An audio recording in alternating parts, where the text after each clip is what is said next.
بسم الله الرحمن الرحیم. یو ځل بیا تاسو ته په عرفان ټیک چینل کې هرکلی یم. زموږ چې کوم نننی کمانډ دی، نننی ټاپک دی، هغه موږ ډسکس کوو. په هغې کې راځو انزرټ ټیپ ته. انزرټ ټیپ کې دا کوم چې ټیکسټ دی، نو ټیکسټ چې کوم دی دا ټیپ به موږ وایو، ګروپ به موږ وایو. په دې ټیکسټ ګروپ کې لومبی کمانډ راغلی دی، هغه ټیکسټ باکس دی. اوس دا ټیکسټ باکس چې کوم دی څه ته وایي؟ دې څه وایي؟ گو must see content put in the text box. یعنې مطلب دا کوم چې کنټینټ دی دا به موږ په دې ټیکسټ باکس کې کوم دی هغه څنګه انزرټ کوو. دا یو شیپ به موږ راخلو او په هغې شیپ کې به دا لیکل موږ څنګه انزرټ کوو، په کومه طریقه باندې. نو هغه راځو هغه ډسکس کوو.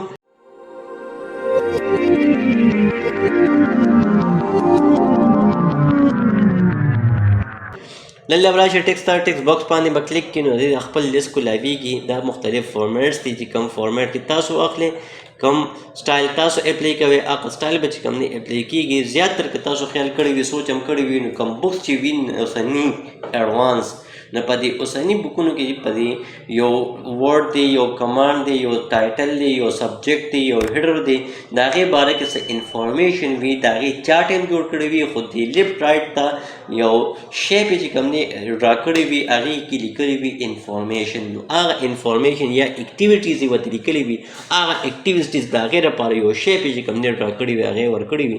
نو په هغې کې هغه اکټیویټیز چې کوم دی هغه ټول لیکلي کړي وي. ما واوښت دا یو فارمیټ، نو دلته وګوره ته دا پکې سټایلز دا شیپ دی.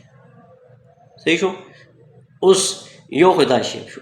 یا زه وایم چې داسې کار وکړم، زه په خپله چې کوم دی خپله جوړوم.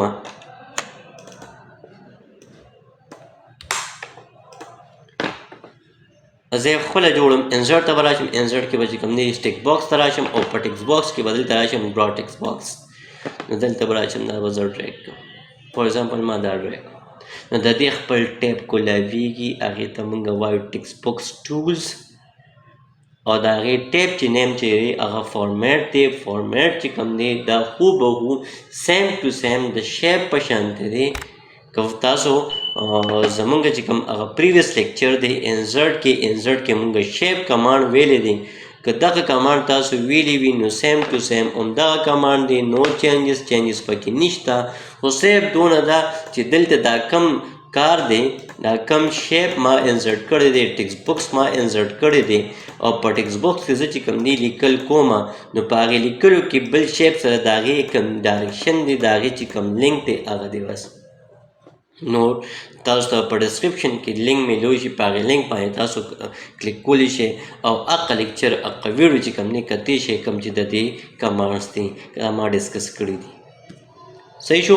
نو دلته زه راځم، وړومبی زه دې کې چې کوم دی لیکل کوم. فار ایگزامپل ما ولیکه دا فارموله، او فارموله چې کله ما ولیکله نو دې ځای کې دا شیپ کې خو فارموله انزرټ شوه، خو دلته په دې کې چې کوم دی دې ځای کې باقي هغه لیکل نه ښکاري. نو د هغې لپاره زه راځم دلته یو بل شیپ چې کوم دی هغه ما ډرا کړی دی. اوس زه وایم چې دا باقي لیکل دی دې بل شیپ ته راوړي، یا دلته د ډایرکشن هم له چینج کړي، یا یو بل ټیکسټ باکس چې کوم دی جوړوم. نو الریډي ټیکسټ باکس ما بل جوړ کړی، ما ډرا کړی دی. نو لحاظه دلته به کلیک کړم، دلته به کریټ باندې کلیک کړم، او دې ځای کې دا بیکر چې کوم دی دا لږ شانې پترس شوی دی، دلته به کلیک کړم. نو دا لیکل به ټول چې کوم دی دې خوا پیس شي. اوس که زه ډایرکشن چینج کوم نو د دې نور لیکلو ډایرکشن به مو سره چینج کېږي، ولې چې د دې دواړو لینک جوړ شو. اوس دا لینک زه بریک کوم، دلته راشه کریټ لینک په ځای چې کوم دی اوس په راغلی وي بریک لینک باندې کلیک کوه. نو دا دغه طریقه.